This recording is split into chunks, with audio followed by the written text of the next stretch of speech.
Tout d'abord, c'est le lancement de la campagne. Je souhaitais le faire ici, dans ce département des Alpes-Maritimes. C'est la première fédération des Républicains de France. Il était pour moi important d'être là.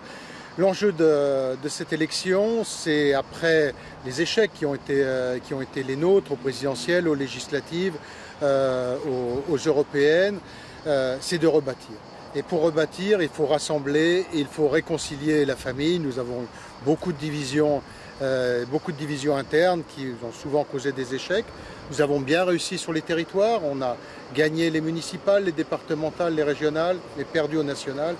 Et donc rassembler, réconcilier, rebâtir, travailler ensemble, c'est ça le défi des mois et des années qui viennent. Sur quelle ligne politique? Parce que ici, notamment dans la région, on parle de querelles de personnes, il y a aussi des querelles d'idées, des lignes politiques différentes. Donc... Vous savez, la droite s'est toujours appuyée sur trois pieds, c'est-à-dire à la fois sur le régalien, l'autorité, nous sommes porteurs de l'autorité, sur la liberté d'entreprise. Pour moi, c'est vraiment un sujet important d'accompagner, d'aider, de soutenir ceux qui investissent, ceux qui prennent des risques. Et puis ensuite, eh bien, le socle de valeurs qui sont les nôtres et l'innovation, l'ouverture au progrès. Nous devons être le parti de l'innovation, le parti du progrès. Donc autour de cela, je pense que nous pouvons bâtir une ligne politique solide, mais en y associant nos fédérations départementales. Et peut-être que par le passé, nous avons trop travaillé en vase clos dans le cadre de nos conventions nationales sans y associer nos militants de terrain. Et c'est pour ça que j'ai vraiment décidé de faire une campagne de proximité, de terrain. Et cette ligne, nous devons la bâtir ensemble avec les militants sur des axes forts. Et je vais en développer quelques-uns ce soir à Villeneuve-Loubet. Alors ce soir, Christian Estrosi sera là pour vous soutenir. Est-ce que vous le soutiendrez aux élections municipales, y compris s'il est tenté par des alliances avec des candidats macronistes? Écoutez, sur la ligne générale, je l'ai donnée. Les investitures, je ne vais pas évoquer les sujets d'investiture ce soir, ça n'est pas le cadre pour le faire. En revanche, la ligne générale, elle est simple. C'est que on n'ira pas sur des accords avec En Marche. Il n'est pas question pour moi de s'engager sur cette voie.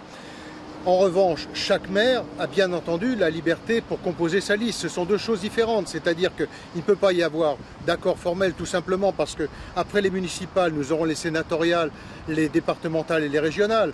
Et on ne peut pas avoir des élus qui soient sur nos listes et qui ensuite votent pour des candidats en marche. C'est la raison pour laquelle je refuse les accords, mais nous laissons aux maires tout le bon sens qui est celui des maires pour savoir composer des listes qui répondent aux attentes de leurs concitoyens. Est-ce que vous imaginez... Ce qui a d'ailleurs toujours été le cas. J'ai été maire RPR, UMP et les Républicains. Et on a toujours laissé la liberté aux maires de faire leur liste avec bon sens et de répondre encore une fois aux situations locales. Mais ça ne passe pas par des accords formels avec En Marche ni avec qui que ce soit d'autre, au-delà de nos alliés centristes traditionnels. Est-ce que vous imaginez, est-ce que vous envisagez l'éventualité d'une double candidature, Christian Estrosi, Éric Ciotti? L'axe de ma campagne, ma candidature, c'est de rassembler, de réconcilier et de rebâtir. Et je veux tout faire dans ce cadre-là. Et vous savez, le pire n'est jamais certain. Et donc peut-être que nous arriverons à rassembler et à réconcilier. Vous avez des indices de réconciliation déjà dont vous pourriez nous faire part? C'est pas le moment, non, c'est pas l'occasion d'en parler là. Alors une question.